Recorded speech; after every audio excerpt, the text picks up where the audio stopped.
ماشاء اللہ لا حول ولا قوۃ الا باللہ العلی العظیم رب اشرح لی صدری ویسر لی امری واحلل عقدۃ من لسانی یفقهوا قولی اعوذ باللہ من الشیطان الرجیم بسم اللہ الرحمن الرحیم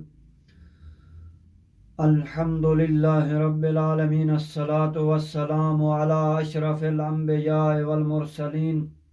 اما بعد فقد قال اللہ سبحانہ وتعالی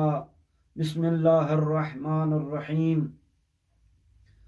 سامعین محترم، دعا ہے کہ خالق کائنات آپ لوگوں کو خیریت سے رکھے اور انشاءاللہ آپ لوگ خیریت سے ہوں گے، اور دعا ہے کہ جو مومنین و مومنات بے اولاد ہیں ان کو اولاد نرینہ عطا فرمائے، اور جو مومنین و مومنات دنیا سے چلے گئے ہیں ان کو جنت الفردوس عطا فرمائے، اور جو مومنین و مومنات زیارات کے لیے آرزو رکھتے ہیں ان کی آرزو کو پورا فرمائے، اور جو مومنین و مومنات پریشان حال ہیں ان کی پریشانیوں کو دور فرمائے، اور جو مومنین و مومنات خصوصاً بے جرم قید ہیں ان کی قیدوں کو رہا فرمائے، اور جو مومنین مقروض ہیں ان کے قرض غیبت سے عطا فرمائے، امام زمان کا جل ظہور فرمائے۔ تو میرے محترم سامعین، میں نے بسم اللہ کے بارے میں کچھ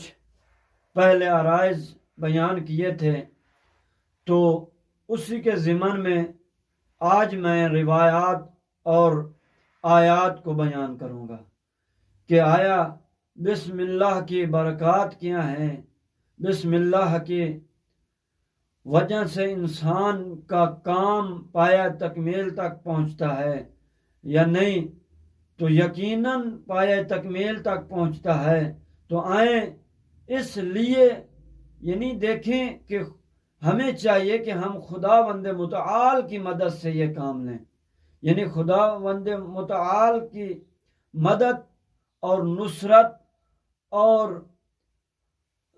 فضل و کرم ہوگا تو انشاءاللہ ہمارا ہر وہ کام جو نیک ہے وہ پایہ تکمیل تک پہنچے گا، پایہ دار ہوگا۔ تو میرے محترم، اس لیے کہا گیا ہے کہ قرآن کا آغاز بسم اللہ الرحمن الرحیم سے ہوتا ہے، یعنی آپ اپنے کاموں کو ایسے نہ شروع کریں جو خدا کے ساتھ مربوط نہ ہو، یعنی خدا کی مدد نہ ہو، خدا کی نصرت نہ ہو۔ تو میرے محترم سامعین، اپنے کاموں کو، اپنے امور کو، ہر اپنے اہم کام کو، ہر اپنے مہم کام کو حقیقتاً اور واقعتاً خدا سے رشتے جوڑنے چاہیے۔ یہ رابط انسان کو صحیح رستے پر چلائیں گے اور ہر قسم کی برائی اور ہر قسم کی کجروہی سے باز رکھے گا، یعنی ایسے کام یقیناً تکمیل کو پہنچے گا اور باعث برکت ہوگا۔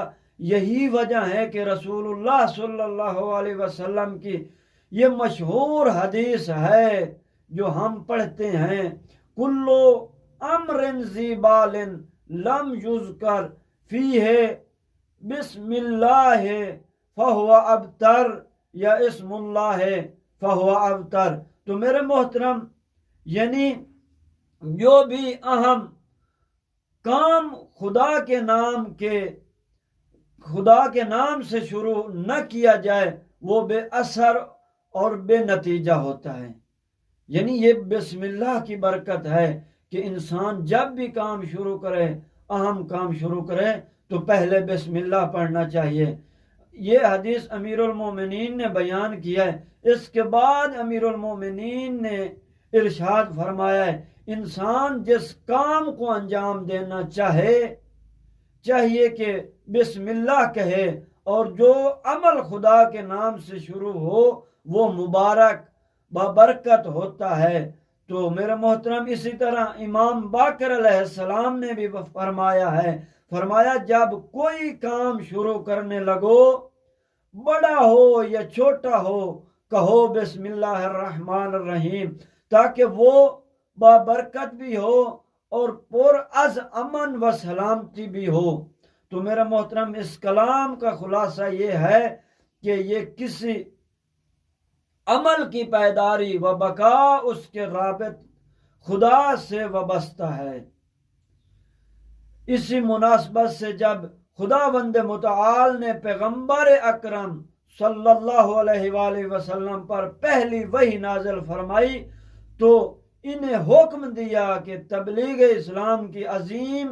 ذمہ داری کو خدا کے نام سے شروع کریں۔ فرمایا پڑھو اقرأ بسم ربک الذی خلق۔ یعنی ہم جب دیکھتے ہیں کہ تعجب خیز اور نہایت سخت طوفان کے عالم میں حضرت نوح کشتی پر سوار ہوئے، پانی کی موجیں پہاڑوں کو چھو رہی تھیں، پانی کی موجیں یعنی پہاڑوں کی طرح بلند ہو رہی تھی، تو میرے محترم سامعین، تو اس وقت ہر لحظہ حضرت نوح اور اس کے ساتھیوں کے لیے خطرات کا سامنا تھا۔ یعنی اس ایسے میں منزل مقصود تک پہنچنا اور مشکلات پر قابو پانے کے لیے آپ نے اپنے ساتھیوں کو حکم دیا کہ کشتی کے چلتے اور رکتے وقت بسم اللہ کہو۔ تو اسی طرح یہ آیت قرآن مجید کی سورہ ہود میں آیت نمبر 41 میں فرمایا وَقَالَ ارْكَبُوا فِيهَا بِسْمِ اللَّهِ مَجْرَاهَا وَمُرْسَاهَا۔ تو چنانچہ ان لوگوں نے اس پر خطرہ سفر کو توفیق الہی کے ساتھ کامیابی سے طے کر لیا اور امن و سلامتی کے ساتھ کشتی سے اترے، جیسا کہ دوسری جگہ پر ارشاد الہی ہے، فرمایا قیل یا نوح اہبط بسلام منا وبرکات علیک وعلی ممن معک۔ حکم ہوا اے نوح کشتی سے ہماری طرف سے سلامتی اور برکات کے ساتھ اپنے ساتھیوں کے ہمراہ اتریے۔ یہ سورہ ہود کی آیت نمبر 48 ہے۔ اور اسی طرح جناب سلیمان نے جب ملکہ سبا کو خط لکھا، جناب سلیمان نے، تو انہوں نے اپنے اس خط کا یعنی اس سرنامہ کلام کو بسم اللہ الرحمن الرحیم کو قرار دیا۔ تو میرے محترم سامعین، فرمایا انہو من سلیمان و انہو بسم اللہ الرحمن الرحیم، بے شک یہ خط، یہ لیٹر، یہ مراسلہ جناب سلیمان کی طرف سے ہے، اور اس میں لکھ فرمایا بسم اللہ الرحمن الرحیم۔ تو یہ سورہ نمل کی آیت نمبر 30 ہے میرے محترم۔ تو انشاءاللہ خداوند متعال آپ لوگوں کو